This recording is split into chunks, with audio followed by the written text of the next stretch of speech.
so in order for us to replace this individual slope, we will have to manipulate the adjacent slopes, right? So we're concerned about when we do manipulate those shingles, it could cause consequential damage to the roof.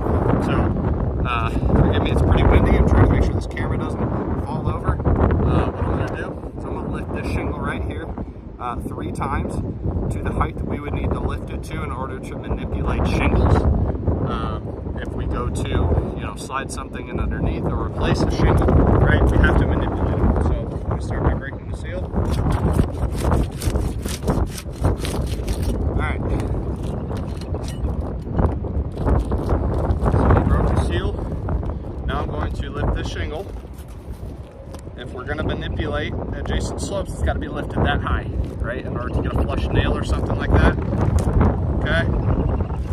It's got to be lifted that high, right, in order to get a flush nail, right? We can't just lift it yay high and nail that thing. As you can see, as I lightly brush my hand across this, you can see creases starting to form at the top of the shingle. So manipulating the adjacent slope is going to cause consequential damage to it and compromising the integrity of the roof. This is a failed test. This roof is not